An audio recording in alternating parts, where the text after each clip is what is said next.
देखिए इस वक्त अबू धाबी में फिर से धमाके की खबर आ रही है। मतलब अबू धाबी और कतर, ये दो जगहें ऐसी हैं जहां सिर्फ बेसिस को निशाना नहीं बनाया जा रहा है, बल्कि ऐसा लग रहा है कि कुछ और जगहों को हिट किया जा रहा है।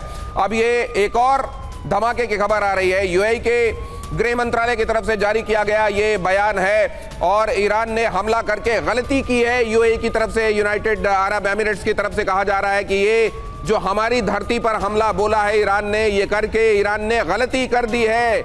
ईरानी हमले का जवाब यूएई देगा। तो मतलब अब यूएई भी। UEM जयपुर एक आदर्श लक्ष्य है। भावी छात्रों के लिए अच्छी नौकरी, भविष्य के लिए तैयार कौशल के साथ अच्छी शिक्षा शामिल होने वाला है। सर तो अब मतलब सिर्फ इजराइल, अमेरिका, ईरान का मामला नहीं रह गया, यूएई भी आएगा इसमें। ये रीजनल वार की तरफ जा रहा है, क्योंकि जो ये बेसिस हैं, ये जितनी भी हैं इसकी अमेरिका की बेसिस अलग अलग देश में, कतार में है, बहरान में है, सऊदी में है, यूएई। सऊदी और यूएई जो मुस्लिम वर्ल्ड के बहुत बड़े देश हैं, और वहाँ पर कोलेटरल डैमेज होगा। जैसे यूएई ने बोला कि ईरान ने बहुत बड़ी गलती की है, इसका मतलब यूएई रोक रहे हैं। आपको एक और बड़ी खबर आ रही है, तेल अवीव से एक और बड़ी जानकारी मिल रही है, वो तस्वीरें भी दिखाते हैं। तेल अवीव में ईरानी मिसाइल दिखाई दी है। ईरानी मिसाइल ने किस तरह से जाकर वहां गिरी, तेल अवीव में एक बार फिर गिरी आकर ईरानी मिसाइल। तेल अवीव में भी लोगों को कहा गया है कि वो शेल्टर्स में जाएं, और लोग शेल्टर में हैं इस वक्त। देखिए ये एक शेल्टर की तस्वीरें भी हम आपको दिखा रहे हैं, लेकिन तेल अवीव में आकर गिरी है ईरानी मिसाइल।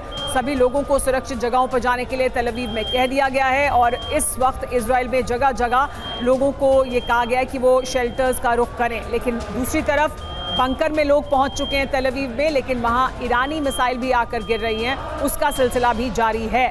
लेकिन युद्ध क्या यहीं तक सीमित रहेगा, तेल अवीव तक, इजराइल तक? ऐसा नहीं लग रहा है, क्योंकि ईरान ने जो हमले किए हैं वो उसने तमाम उन यूएस बेसिस पर किए हैं, और जो बात अभी अश्विनी सिवाज जी कर भी रहे थे। मलिक साहब, ये जो हमले हैं वो जहां कर रहे हैं, अब यूएई अगर ये कह रहा है कि हम जवाबी कार्रवाई करेंगे, तो ये क्योंकि हमला हुआ है इस वजह से कहा जा रहा है, या वो वाकई हमला करेंगे, या अमेरिका ही जवाब देगा? Sir please. देखो, मुझे लगता है कि जिस प्रकार से हालात लग रहे हैं, अब यूएई, सऊदी अरेबिया, कतार, बहरान, ओमान, जॉर्डन, ये भी इन्वॉल्व हो जाएंगे इस लड़ाई में। ये लड़ाई का दायरा अब ईरान वर्सेज इजराइल और अमेरिका नहीं होगा। मुझे लगता है सऊदी और यूएई भी इन्वॉल्व होंगे। आप देखें हुआ क्या है, कतार के अंदर इन्होंने, और आपको बीच में रोकना पड़ रहा है, माफ कीजिएगा, क्योंकि अपडेट्स इतनी जल्दी आ रहे हैं कि बीच में आप लोगों को रोककर वो भी बताने पड़ रहे हैं। इस समय जो अपडेट आ रहा है आपके सामने यहाँ स्क्रीन पर देखिए जरा। इजराइल ने अपनी रिजर्व फोर्सेस को बुला लिया है। इजराइल ने अपने रिजर्व फोर्सेस को भी कॉल कर लिया है। मतलब इजराइल को भी ये लग रहा है कि अब ये बड़ा हो गया मामला। आप देख रहे हैं ये युद्ध अब क्षेत्रीय बन सकता है, क्योंकि यूएई के गृह मंत्रालय ने कह दिया है कि ईरान ने हमारी धरती पर हमला करके ठीक नहीं किया है, और इधर इजराइल ने अपने रिजर्व फोर्सेस को भी कॉल कर लिया है। मतलब ये युद्ध की व्यापकता के बढ़ने का इशारा। मतलब ये युद्ध अब लिमिटेड दिखाई नहीं दे रहा है, कई दिनों तक और बड़ा युद्ध सामने आ सकता है, इस बात का अंदेशा अब होने लगा है। सर, अगर इस तरीके से वन आफ्टर अनदर इन्वॉल्वमेंट होगा, तो क्या केवल मिडिल ईस्टर्न जो कंट्रीज हैं वो इन्वॉल्व होंगी, या आपको लग रहा है अब इस जगह से बाहर की कंट्रीज भी इन्वॉल्व हो सकती हैं? मलिक साहब जी देखिए, ऐसा लगता है कि जिस तरह से ये फैला रहे हैं, और ईरान चाहता है कि मैक्सिमम मिडिल ईस्ट के कंट्रीज उसमें शामिल हो। कारण ये कि वो चाहता है कि जब उन पे एयरबेस हिट होंगे तो वहाँ की जनता, वहाँ की गवर्नमेंट पे प्रेशर डालेगी कि आप इन चीज़ों को थोड़ा फैलाने से रोकिएगा।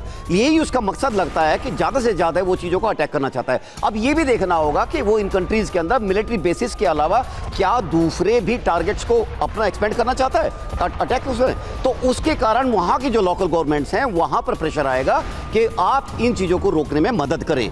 लेकिन आज की डेट में फिलहाल यही लगता है कि जो फिलहाल जो सिग्नल है ईरान की तरफ से वो रिटेलिएशन के हैं, और एक तरह से देखा जाए ये दिखाने के हैं कि हम उत्तर देने में आपसे पीछे नहीं रहेंगे। फिर एक और प्रश्न उठता है कि ये जो देश हैं, चाहे वो यूएई हो, चाहे वो सऊदी अरब हो, वो इजराइल के करीब जाने के संकेत दे चुके हैं, जा भी चुके हैं कई देश इनमें से, और अमेरिका ये लगातार कोशिश करता रहा है। तो क्या पहले ऑन बोर्ड ले लिया गया है इन तमाम देश? जाहिर सी बात है, ये तो जब अगर अमेरिका हमला करेगा तो अमेरिका के बेसिस अटैक होंगे, ये तो स्वाभाविक है, ये इन देशों को भी मालूम है। तो क्या सब ऑन बोर्ड हैं ईरान पर हो रहे इस हमले को लेकर? और अगर ये लंबा युद्ध चलता है तो ईरान को, या ईरान की इस ताकत को पूरी तरह से खत्म कर दे, इसके लिए भी सब साथ हैं अमेरिका और इजराइल के? नहीं, ये देखिए बहुत अच्छा क्वेश्चन आपका यहाँ पे उठता है। कारण ये है कि चूंकि ये एक्सपेक्टेड था, तो अमेरिका ने ऐसा लगता है कि सभी को ऑन बोर्ड लिया है, सिंक्रोनाइज किया है, और उनको मालूम था कि अटैक आएंगे ही आएंगे।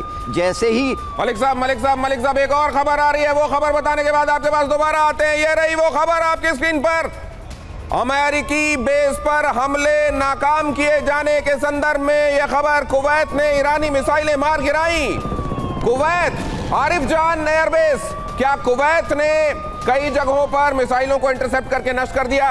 अमेरिकी बेसिस पर हमले की खबर। एक और बड़ी खबर आपके सामने यहां रख रहे हैं, जरा वो भी देखिए। इस वक्त की एक और बड़ी अपडेट, जॉर्डन में भी ईरानी मिसाइलें इंटरसेप्ट की गई। जॉर्डन में भी अगर आप देखेंगे नक्शे में, इजराइल से एकदम लगा हुआ जो आपको देश दिखाई देगा, जॉर्डन में भी ईरानी मिसाइलें इंटरसेप्शन की खबर आ रही है। मतलब जॉर्डन को भी निशाना बनाया गया। जॉर्डन को क्यों निशाना बनाया जा रहा है सिवात साहब? ये तो बहुत बड़ा युद्ध बन जाएगा। देखो, ये तो कहा था, ईरान ने पहले ही वार्न किया था कि अगर इजराइल और अमेरिका हम पे हमला करेगा तो फिर ये रीजनल वार होगा, हम पूरे रीजन में आग लगा देंगे, जितनी भी बेसिस हैं उन पे हमला करेंगे। और आप ये देखें, ये जो आप बता रहे हैं कि उनके हमले में कुछ एक जो मिसाइलें हैं उनको इन्होंने नाकाम कर दिया। ये तो होना ही था कि जब आपका